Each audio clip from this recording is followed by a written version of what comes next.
అధ్యక్ష అదే విధంగా longest flyover PV Narasimha Rao flyover తర్వాత రెండో లాంగెస్ట్ ఫ్లైఓవర్ మన్మోహన్ సింగ్ గారి పేరు మీద ఫ్లైఓవర్ ని జూ పార్క్ దగ్గర మనం ప్రారంభించుకున్నాం అధ్యక్ష. ఓల్డ్ సిటీ నెగ్లెక్ట్ చేయలేదు అధ్యక్ష. అండర్ గ్రౌండ్ డ్రైనేజ్ చంద్రాయన్గుట్ట ప్రాంతానికి మనం నిధులు ఇచ్చినాం అధ్యక్ష.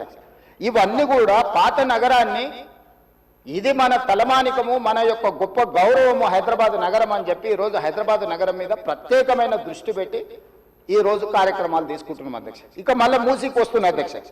ఈ మూసీని కేవలం మా మిత్రులు పాయల్ శంకర్ గారు అడిగారు, ఇది ఉత్త నీళ్ళే తీసుకొస్తారా, దీన్ని వ్యాపార కేంద్రంగా చేస్తారా?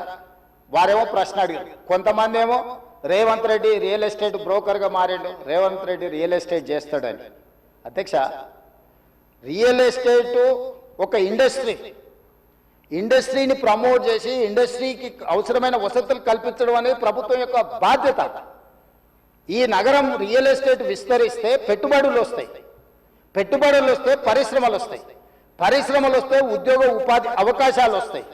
ఈరోజు ఎకానమీని మనం పెంచుకోవాలంటే, ఆర్థిక వ్యవస్థ బలోపేతం కావాలంటే, ఆ రోజు కూడా ఇట్లనే మాట్లాడిన డాక్టర్ వైఎస్ రాజశేఖర రెడ్డి గారు, అంతకంటే ముందు నేదురుమల్లి జనార్దన్ రెడ్డి గారు హైటెక్ సిటీకి మొట్టమొదటిసారి ఫౌండేషన్ స్టోన్ వేసినప్పుడు పి జనార్దన్ రెడ్డి గారు పట్టుబట్టి మొట్టమొదట ఫౌండేషన్ స్టోన్ హైటెక్ సిటీకి పడ్డది. పి జనార్దన్ రెడ్డి గారు ఎమ్మెల్యేగా ఉన్నప్పుడు, నేదురుమల్లి జనార్దన్ రెడ్డి ముఖ్యమంత్రి ఉన్నప్పుడు పివి నరసింహారావు గారు వచ్చి మొదట హైటెక్ సిటీకి శిలాఫలకం వేసింది వాళ్ళు. తర్వాత ఆగిపోయింది. ఆ తర్వాత చంద్రబాబు నాయుడు గారు వచ్చిన తర్వాత మళ్ళీ చంద్రబాబు నాయుడు గారు, అటల్ బిహారీ వాజ్పేయి గారు వచ్చి హైటెక్ సిటీ నిర్మాణం చేశారు. ఆ రోజు కూడా ఇదే ఆరోపణలు చేశారు అధ్యక్ష. ప్రభుత్వం రియల్ ఎస్టేట్ వ్యాపారం చేస్తుందా, ప్రభుత్వానికి ఏం పని ఉంది అని. కానీ ఇలా విస్తరించిన నగరం ఎక్కడొచ్చింది అధ్యక్ష? సైబరాబాద్ అని గొప్పగా ఎందుకు చెప్పుకుంటున్నాం? ఐటీ కంపెనీలు, ఫార్మా కంపెనీలు, global capability centres, data centres, ఇవన్నీ ఎక్కడి నుంచి వచ్చినాయి అధ్యక్ష? ఈరోజు ఫైనాన్షియల్ డిస్ట్రిక్ట్ నాలెడ్జ్ పార్క్లో ఎన్ని లక్షల మందికి ఉద్యోగాలు వచ్చినాయి అధ్యక్ష? ఈరోజు విస్తరించే నగరం అర్బనైజేషన్ అవుతుంది అధ్యక్ష. పట్టణ ప్రాంతాలు పెరుగుతున్నాయి, పట్టణీకరణ జరుగుతుంది. ఈరోజు 55% జనాభా పట్టణాలలో నివసిస్తున్నారు అధ్యక్ష. రాబోయే 20-25 ఏళ్లలో 75% మన పట్టణాల యొక్క జనాభా పెరుగుతుంది అధ్యక్ష. కేవలం ఔటర్ రింగ్ రోడ్ ఇన్సైడే 1,34,00,000 మంది ప్రజలు నివసిస్తున్నారు అధ్యక్ష.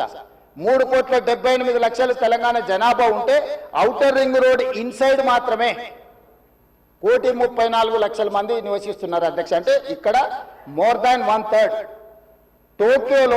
టోక్యో ఒక సిటీలో తెలంగాణ జనాభా కంటే ఎక్కువ ఉన్నారు అధ్యక్ష. 4 కోట్ల మంది ఒక పట్టణంలో నివసిస్తున్నారు అధ్యక్ష. ఈరోజు ప్రపంచం అంతా పట్టణాల వైపు వేగంగా విస్తరణ జరుగుతుంది. దానికి తగ్గట్టుగా మనం నగరాలను అభివృద్ధి చేసుకోవాలి. అందులో భాగంగానే ఈరోజు వికసిత్ భారత్ ప్రణాళిక ఏంది? ఈరోజు అందుకోసమే ఆయన దుఃఖం చూడు, ఆయన బాధ చూడు, కడుపులో విషము ఎట్లా అంటే కడుపు నిండా విషయం. ఆ మూసీలో ఉన్న కాలుష్యానికంటే వీళ్ళ కడుపులలో అంతకంటే ఎక్కువ విషం ఉంది అధ్యక్ష. విషం జిమ్ముతున్నారు. మీరు మూసీ కాలుష్యమే ప్రమాదం అనుకుంటున్నారు అధ్యక్ష. ఈ మనుషుల కడుపుల్లో ఉన్న విషయం మూసీ కాలుష్యానికంటే ప్రమాదకరంగా తయారైంది అధ్యక్ష.